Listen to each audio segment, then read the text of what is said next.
ቆይ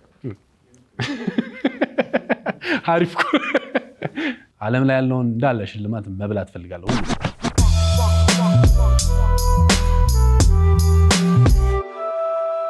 የዋ ጅል ተገኝቶ ልብን የሚሰሳይ ሰስብ ከፍቶ እሷ መቼ ተችላ ቀለደችብን ግፍም ሳትፈራ።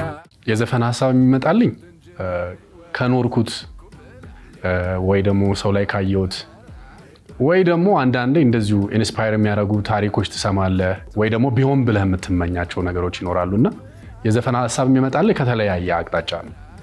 ግን አብዛኛውን ጊዜ እኔ የምጽፈው ኢንስፓየር ያደረገኝን ስለሆነ ኢንስፓየር ለመሆን ደግሞ መኖር አለብህ ወይ ማየት አለብህ ማወቅ አለብህ። ሰው አብዛኛው ዘፈኖች የሚጻፉት ካየሁት ወይ ደግሞ እኔ ካሳለፍኩት ነው። የመጀመሪያው ሀሳብ ሲመጣ ብዙ ጊዜ ራፕ ማድረግ ከሆነ ለእኔ ከሆነ የምጽፈው መጀመሪያ ሀሳቡን ነው የማስቀድመው። ያለበለዚያ ለሌላ ሰው ደግሞ የምሰራው ከሆነ ከዜማው ነው የሚጀምረው። ከዛ በኋላ የራፑን ፍሎ እሰራዋለሁ። ከዛ ሙዚቃው ይሰራል። ከዛ በኋላ ነው የምሰፋው ማለት ነው። እዛ ፍሎ ላይ ግጥሙን ጽፈዋል።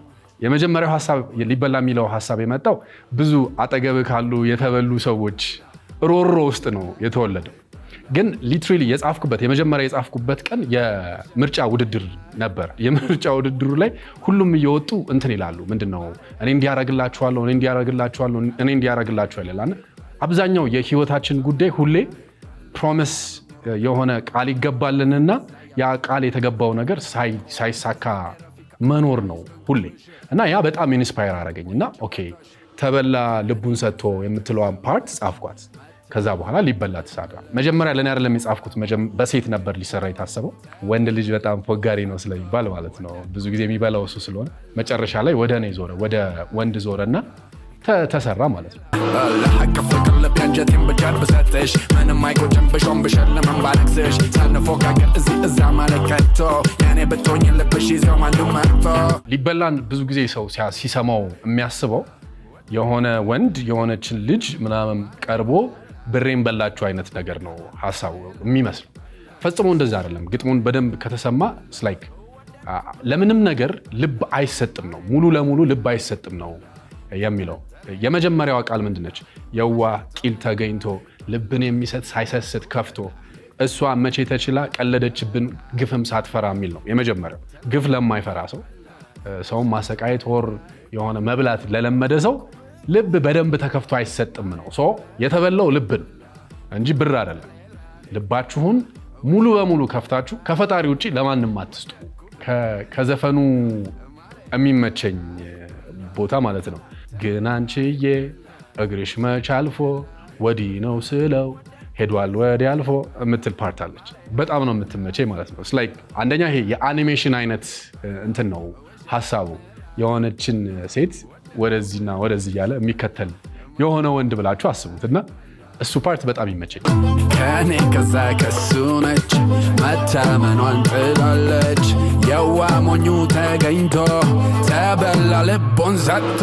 የሚገርመው ልክ ሊበላ እንደተለቀቀ መጀመሪያም ሂት እንደሚያደርግ እርግጠኛ ነበር። ከያምሉ ሞላ ጋር የሰራ ነው እና በጣም እርግጠኛ ነበረን እና ከሰራ ነው ኢፒ ውስጥ ሲንግል ተደርጎ ነው የወጣ። ከወጣ በኋላ መጀመሪያ ያስደነገጠን ቲክቶክ ላይ ነው። በጣም ብዙ ሰዎች ናቸው የተቀባበሉት። በቃ እኔንም ሰው ሲያስበኝ የመጀመሪያ የሚመጣለት ዘፈን ሊበላ ነው።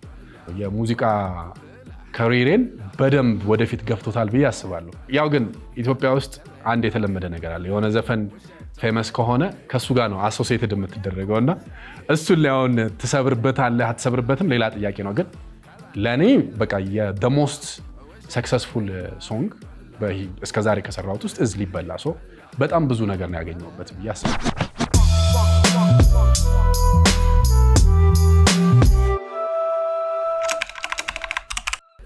ለእኔ 10 ከ10 የምሰጣቸው አልበሞች ከኢትዮጵያ 2 ናቸው። አንደኛው የጂጂ ጉራማይሌ፣ ሁለተኛው የቴዲ ታደሰ ዝምታ አልበም። ከውጭ ደግሞ ራፐር ስለሆንኩኝ የራፕ አልበሞች መጥቀስ አለብኝ። የቱፓክ ኦል አይዝ ኦን ሚ፣ ሁለተኛው ደግሞ የኬንድሪክ ለማር ቱ ፒምፕ ኤ በተርፍላይ። ከማን ጋር ብሰራ ደስ ይለኛል መሰላችሁ? ቢቻል ከጋሽ ማህሙድ ጋር ብሰራ ደስ ይለኛል፣ ከጂጂ ጋር ብሰራ ደስ ይለኛል። የኔ ቢሆን ብዬ በጣም የምወደው የምመኘው አንድ ዘፈን አለ የቱፓክ ዲር ማማ የሚል ሶንግ አለና በጣም ነው የምቀናበት። ስለ እናት እንደዛ ተጽፎ ለኔ ሰምቼ አላቅም። በሙዚቃ ልደርስበት የምፈልገው ቦታ አንደኛ ለሰው ሁሉ ተስፋ መሆን እፈልጋለሁ። ምንም አይነት አርት ብትሰራ የመጀመሪያው ምንድነው ዓላማ ብዬ የማስበው የሰው ልጅ ሮሮ፣ ተስፋ፣ ደስታ፣ ሀዘን ተቀብሎ ማቀበል ነው ብዬ አስባለሁ። ግን እኔ ይሄንን ሁላ ይዤ ኢንስፓየር ባረግበት የሰው ልጅ ወደ ጥሩ ነገር ባነሳሳበት ደስ ይለኛል። ፐርሰናል አምቢሽን ግን ዓለም ላይ ያለውን እንዳለ ሽልማት መብላት ፈልጋለሁ። ሁሉም ከነገ ጀምሮ ምናምን እንዳለ መውሰድ ፈልጋለሁ። ሰው ወደፊት በቅርቡ ፕሮዲውስ ያደረኳቸው እኔና ጓደኞቼ አንድ ላይ ተሰብስበን የሰራ ነው አልበም አለ። ፓርት 1 እና ፓርት 2 ተብሎ ይወጣል። ጉዞ የተሰኘ አልበም ነው። ከዛ የራሴም ሁለተኛ ስቱዲዮ አልበም ኦልሞስት አልቋል፣ እሱም ይወጣል። ከሌሎች ልጆች ጋር የሰሯቸው ፕሮዲውስ ያደረኳቸው በጣም ብዙ አልበሞች አሉ፣ ብዙ ሲንግሎች አሉ። በእነሱ ታገኙኛላችሁ። አይ ቲንክ በደንብ የሚቀጥለውን ዓመት ከምናምን በደንብ የምንሰለቻች ይመስለኛል።